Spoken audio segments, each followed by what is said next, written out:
Alright, my name is Caitlin, and my presentation is on fluoroscopy. So here's just a quick outline of what I'm going to be talking about today. Basically, I'm going to answer the question, what is fluoroscopy?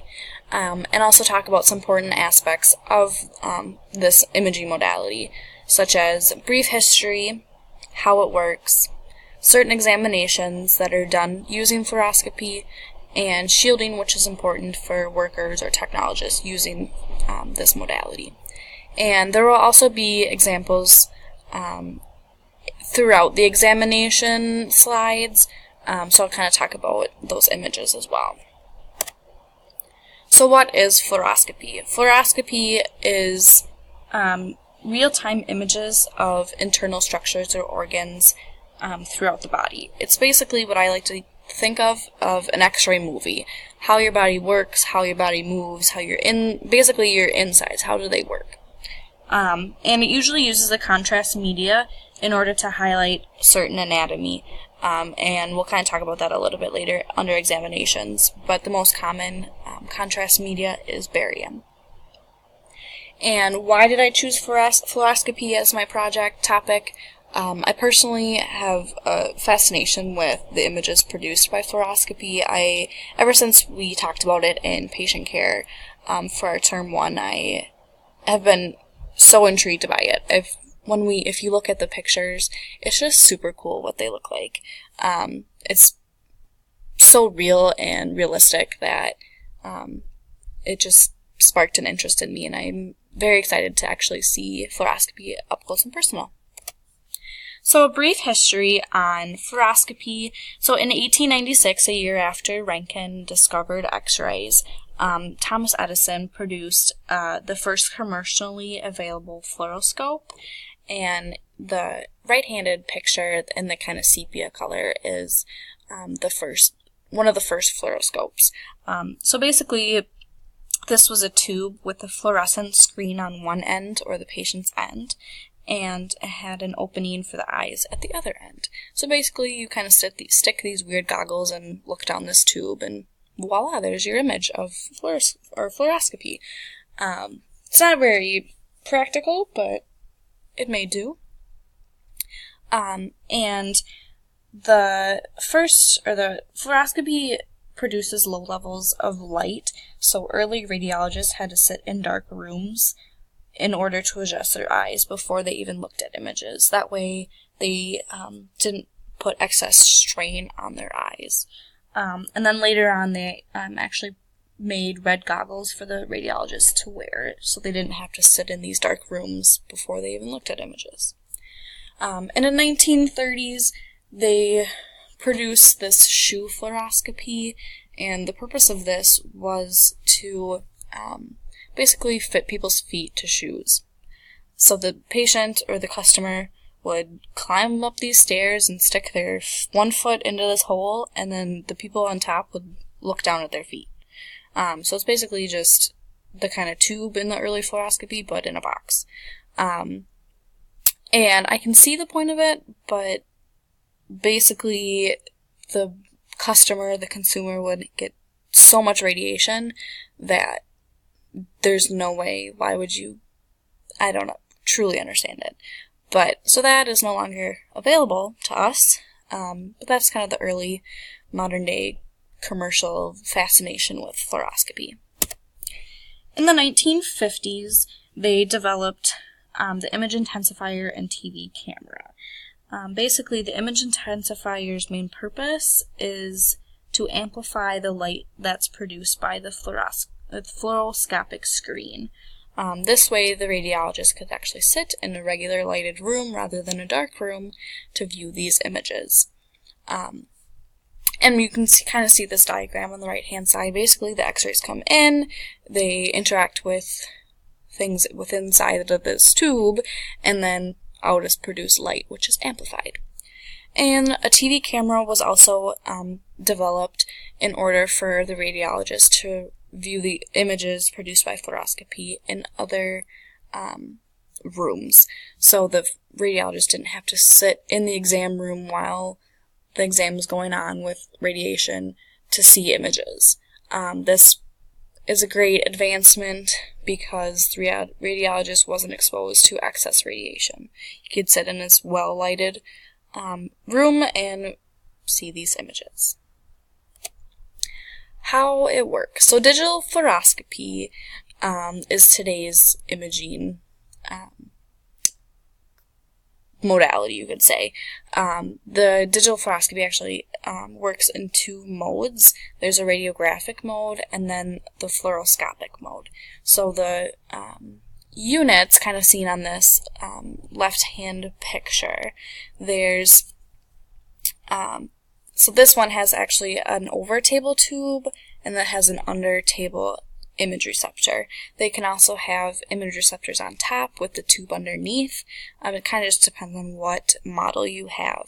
And they also can have fluoroscopy rooms that have the fluoroscopy table, and then they also have the radiographic equipment to take regular x-rays. So kind of be under like a dual purpose type of situation. And then on this right-handed picture, it's the operating console of these brand new state-of-the-art fluoroscopy things. So it's basically like what you see on Grey's Anatomy. I found this image on Image Wisely, which I found was super helpful. So this is kind of the breakdown of the fluoroscopy tube and machinery, and we can see it kind of shares the same equipment as a regular x-ray tube. So it still has the x-ray tube, still has the collimator, the filtration, the grid, but it also has a few other things involved. So it has a monitor so you can see the images on this TV screen, has the video camera, which we talked about in order to produce on the monitor, has the optical coupling, which we'll talk about on the next slide, which is like a CCD, and it also has this image intensifier, which I found super fascinating and something I never learned, that fluoroscopy produces low level of light images, so they need to be intensified using this image intensifier so the radiologist and us can view them on a regular basis on like our regular computer screen. So this right-handed picture is the CCD, or charged coupled device, and the charged coupled device is basically a layer of silicone, and also like it's called a thin film transistor because it's very thin. So this layer of silicone gets illuminated when hit by the X-ray beam, and then an electrical charge is generated.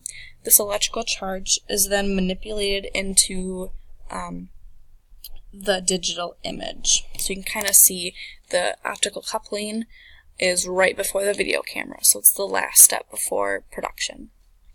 A flat panel detector is basically the IR, or image receptor, of fluoroscopy.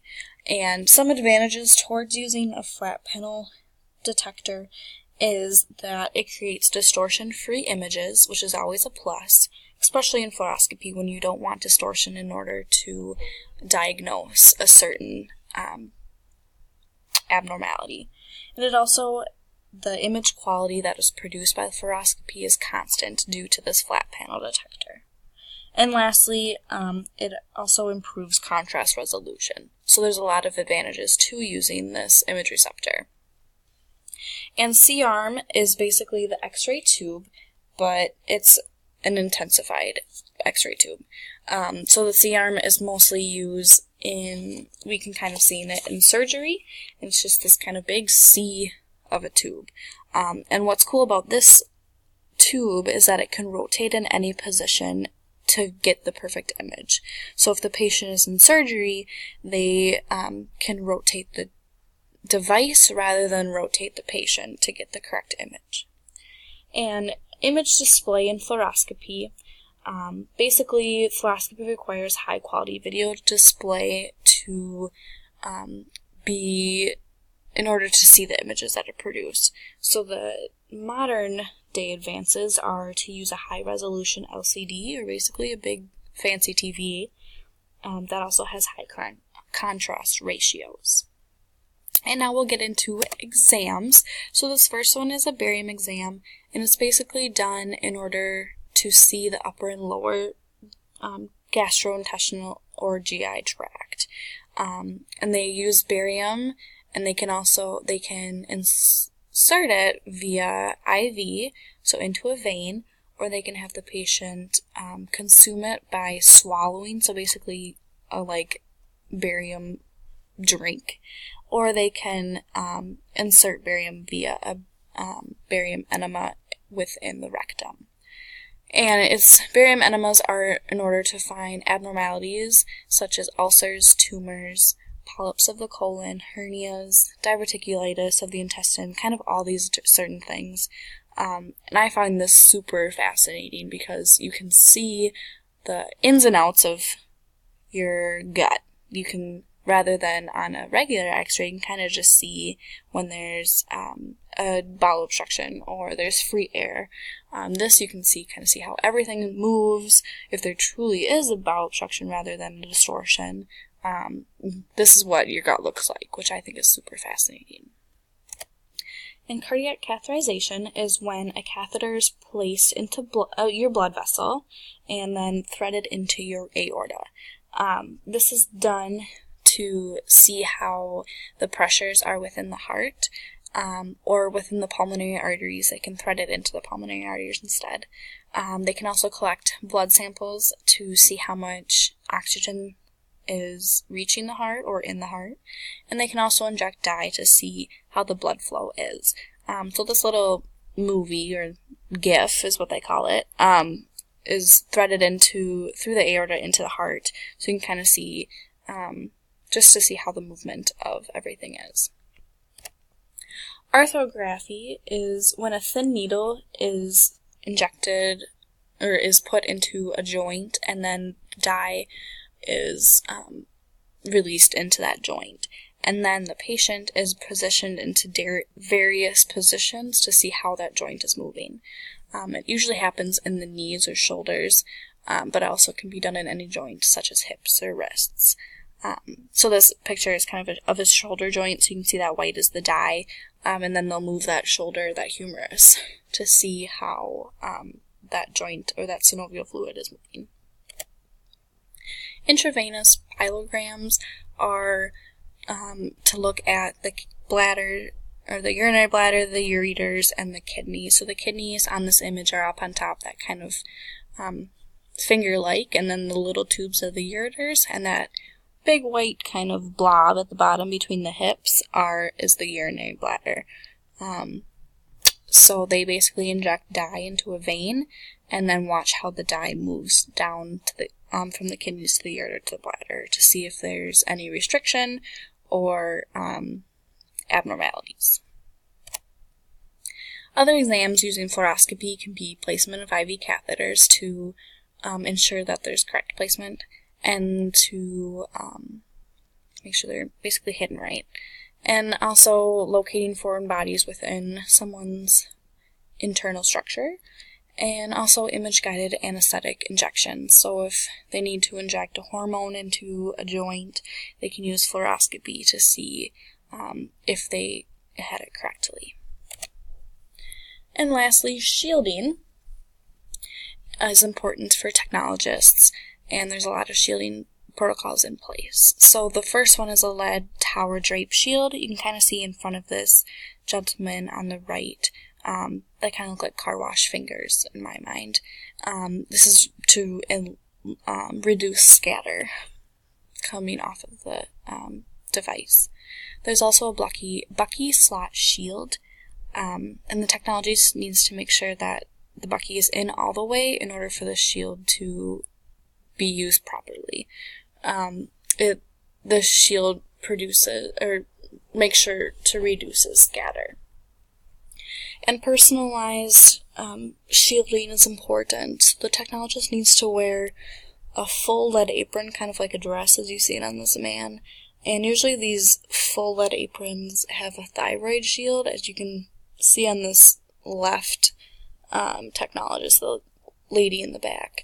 And the thyroid shield is optional according to Bontrager, but if the lead shield has a thyroid gland shield, then why not use it? And then the dosimeter goes on the outside of the thyroid shield to make sure to monitor radiation doses. In conclusion, we talked about how Thomas Edison made the first commercial fluoroscope, and then there's also modern advances such as the image intensifier and the flat panel. Talked about some exams and then shielding as well. Here's my